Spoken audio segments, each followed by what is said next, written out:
Hi, and welcome to my channel. Today, I'd like to share with you how to create this type of art. This is something that I explored a couple of years ago, and it didn't really fit into my sort of mainstream work, the work I was doing at the time, but it is really fun. I've done quite a few of these. They're very quick and easy. So this particular work is on a paper called Yupo. Yupo is a synthetic paper. It's made out of a kind of a plasticky material, comes in pads, and it's very, very nice and white. And people who use Yupo, they're either really big fans of it or they really don't like it a lot. And frankly, I'm in the second category.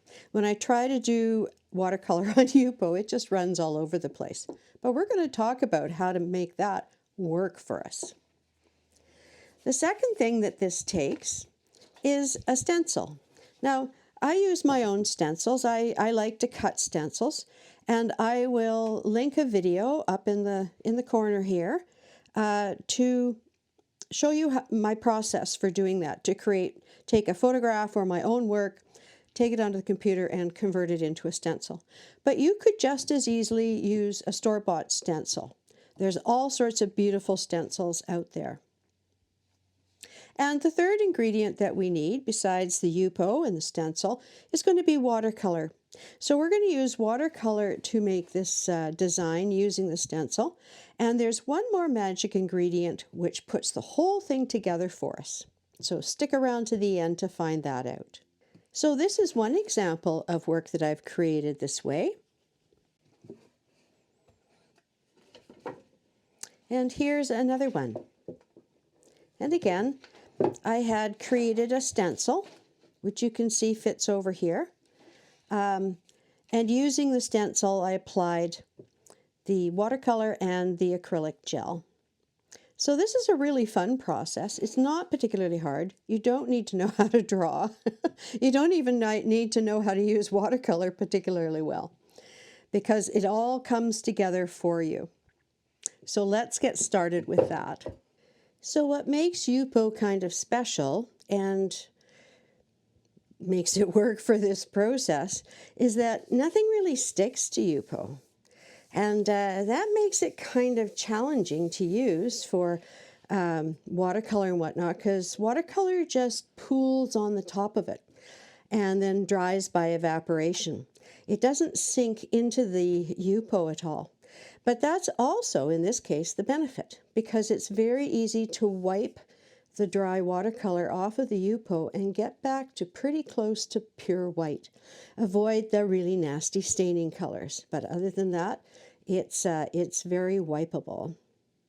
So I discovered this totally by accident.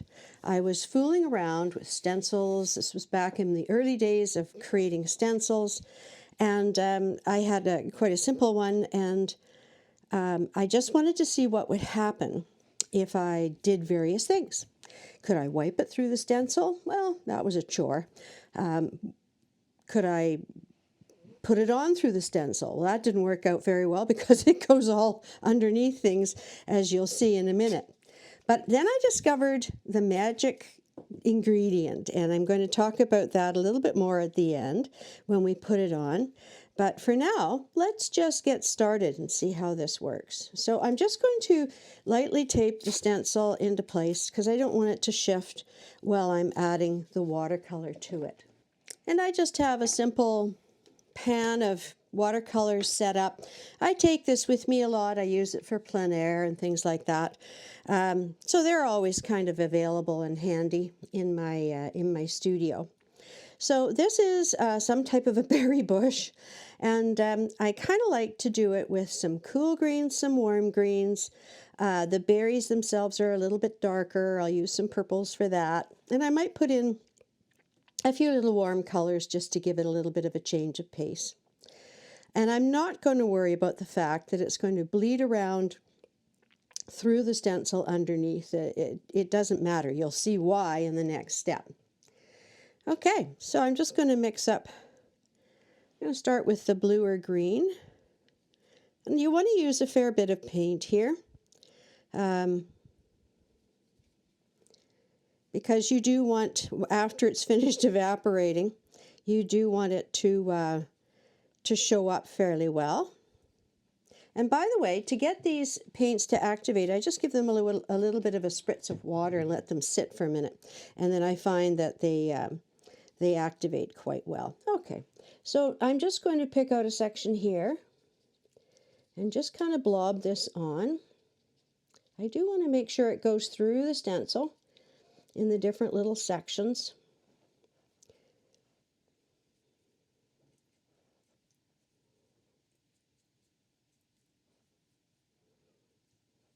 And I want to keep the color fairly, kind of pure. I don't want to get the paint too sort of muddy. So I keep the mixtures really simple. I just try to keep the mixtures a couple of colors. In this case, I'm using some type of a cool green and blues. And if you want more blue, you can just take it and put it right on. And I think that will be good for that section. Maybe a little bit of it over there too, just to balance it. And then I'm going to want a warmer green. So I'm going to take a warmer green from my palette and maybe add a little bit of a yellow to it. Yeah. Oh, that's a pretty color. Like I say, you want to put on enough color. Make sure that it's dark enough that when it evaporates, you'll get a decent tone.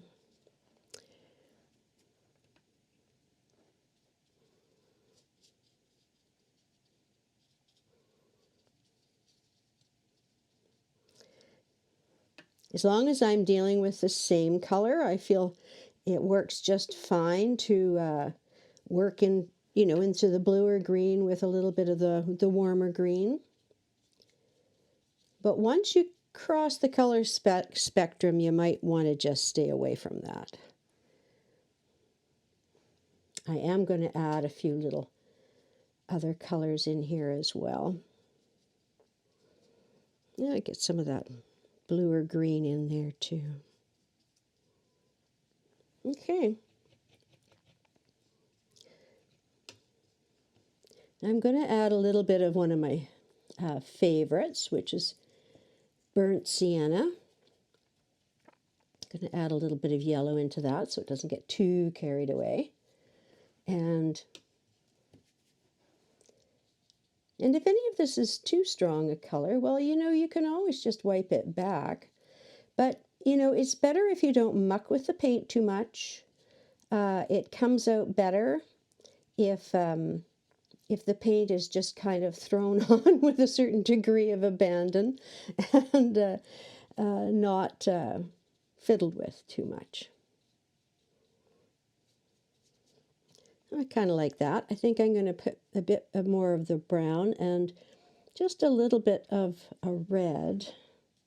And I have to be careful here now that I'm dealing with a red, not to mix it too much with the green, because of course that's going to make mud. But I can mix it with a bit of the orange here and there. That'll work. And I want just a little bit more. I need a little bit more in here. And in here. Whoops, and those little branchy things. So anywhere there's white showing, I want to cover that up with something. Don't really want any parts that are inside the stencil to be vacant.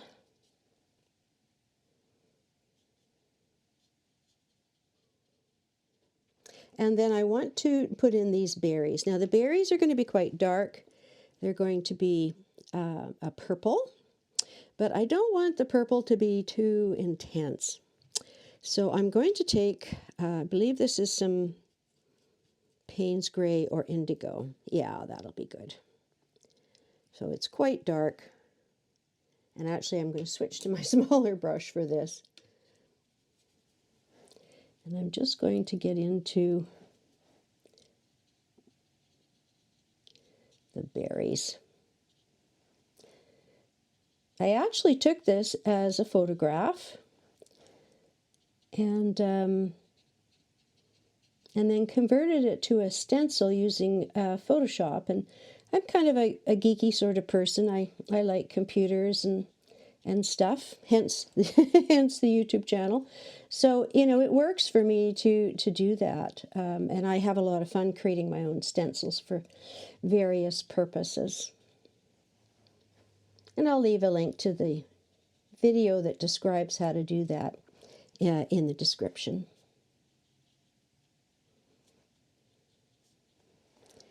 So this is kind of a pleasing palette of colors, I think. It's got some interest going on here.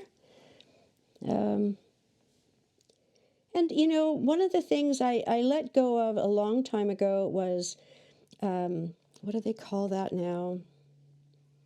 Oh, attachment to outcome. I love experimenting. This is how I discovered this technique, was just by experimenting. And we'll see how this turns out. But I do recommend or suggest to you that you experiment whenever you can, because you just never know what you're going to discover. There. So that's that. That is basically all I need to do at this stage. And you can see there's a big gooey mess underneath the stencil. And guess what? I don't care. It's going to work out just fine. I'd recommend not speeding the drying with a hairdryer, because that has a tendency to blow the wet paint and create, well, you lose some of the beauty that's going to happen when this dries naturally. So, you know, it doesn't take that long. So just give it a chance and let it dry naturally. I'll see you back here once this is dry. So we're back. This watercolor is now completely dry, and you can see just how much ran underneath the stencil. It's quite a mess. And if this was any other kind of paper than Yupo, I think we would be in trouble. But this is Yupo, and it is special. So the next step is I'm going to protect the watercolor that I want to keep with this, with heavy gel gloss. I prefer the gloss over the matte. That's a personal choice. You could pick the matte if you prefer. And I like the extra heavy because it sort of stands up a little bit off the surface. And I just like that effect. But if you have a different kind of gel, you could certainly go ahead and try this technique with that, and then decide for yourself what you like best. I happen to have gels all over the place. They're in cupboards and whatnot, so I can pick the one I want for a particular technique. Now, to make this work, I'm going to have to reapply the stencil. Now, I took the stencil off about halfway through the drying process, and I gave it a good rinse. So, although it's not pristine, it's reasonably clean. This material that I use for the stencils, this Duralar, does pick up staining and stuff a lot easier than the Yupo does. So I need to put this stencil right back over top of this piece. Make sure I get it in the same spot. That looks pretty good. And then I'm just going to use a couple of little pieces of tape to prevent this from sliding around. And for this step, I need some type of a palette knife. You could also use a spatula or anything else that you can kind of push the gel through the stencil and onto the surface. And this doesn't take very long. This stuff is fairly slow to dry, which is a good thing. It kind of gives you a bit of a chance to kind of push it around. And I don't mind if some of it stands up a little bit on the stencil itself. I'm not trying to scrape it too thin. I do want to make sure that there is gel going through the stencil everywhere.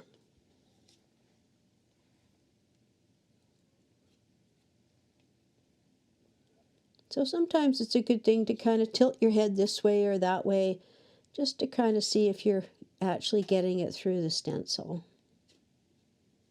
Make sure there's no gaps. It doesn't have to be super thick. No point in wasting this stuff.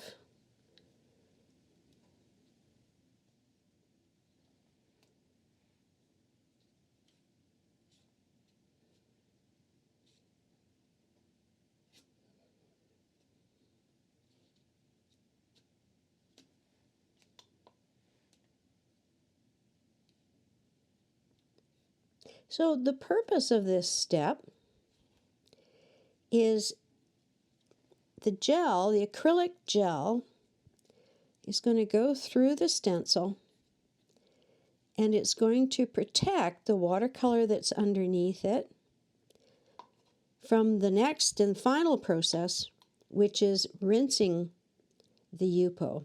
When we take this and we give it a good rinse, and I'm going to need to use a little cotton swab to get into some of the cracks. We're going to be able to take off all of the watercolor that is not protected by this acrylic underneath the stencil, which is going to give us some really lovely clear lines and really bring this piece together. I quite enjoy creating stuff this way. I mean, I enjoy creating stencils, but you know, I like the way that this protects the color, and it's quite different than if I were to paint watercolor onto watercolor paper. It's just a different sort of a process.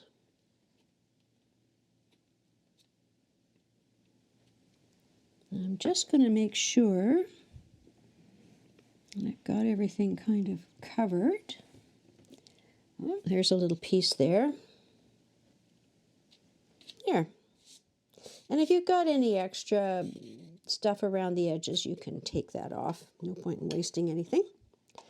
Now, unlike the last step, I'm going to lift the stencil now. So I'm going to take off the masking tape carefully. You don't want to disrupt it before we're ready to peel it off.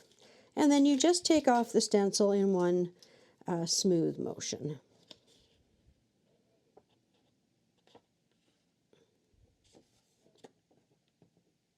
Probably would have been easier if I'd glued down the Yupo all around all the sides. So that's the way that it looks for the moment. I'm going to let that dry overnight. I'm not going to rush the drying process. I want to make sure that the acrylic sticks properly onto the Yupo and it dries thoroughly. And this gel is heavy gel. There's quite a bit on there. It's going to take a little while to dry.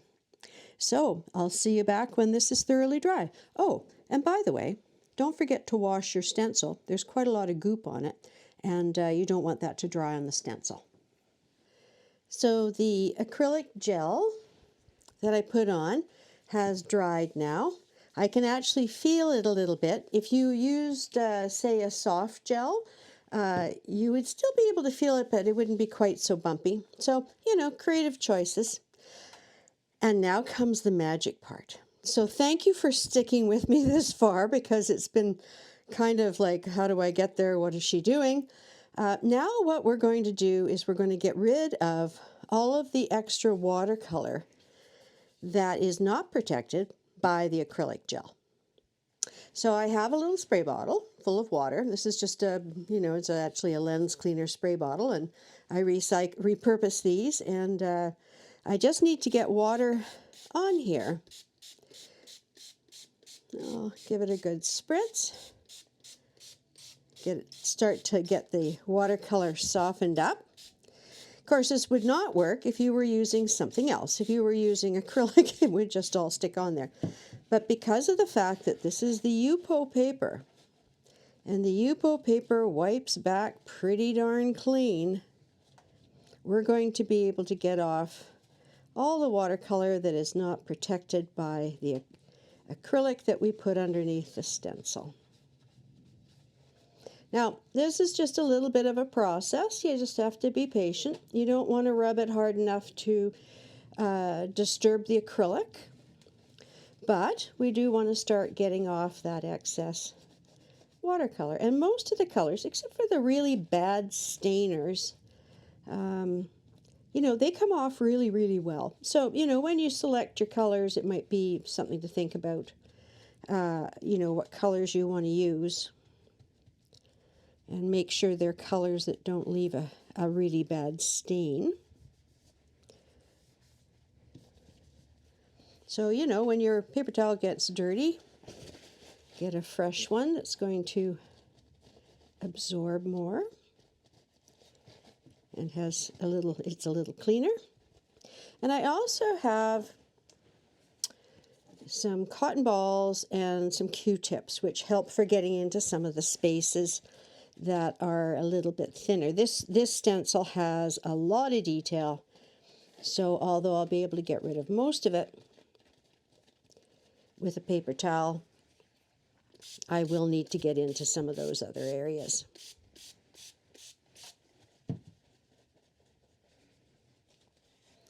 And it's really quite fun to see how the image sort of emerges clean and unscathed from underneath all this dribs and messes and things.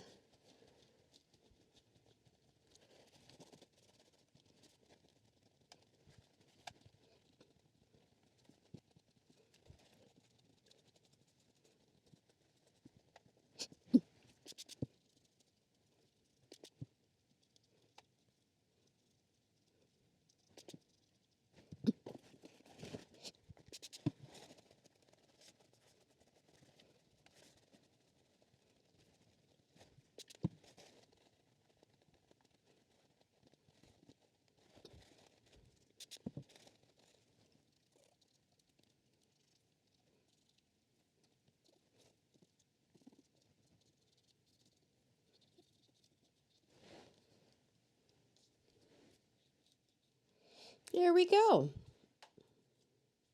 There'll probably be a few little bits that I'll see that need to be cleaned up at some point, but I think that's pretty good. And that gives you the idea of how the watercolor on this incredibly slippery surface is protected by the acrylic and then allows you to bring out an image. So I really hope you have fun with this technique. This is one that I did, and I'm just going to rotate this under the light, and I'm hoping you can see the gloss on the leaves. So the Yupo is very white and very matte, and then the watercolor is underneath and protected by the shiny gloss gel. So it kind of combines a few interesting little techniques there, and it's fun to try, and I hope you'll give it a go.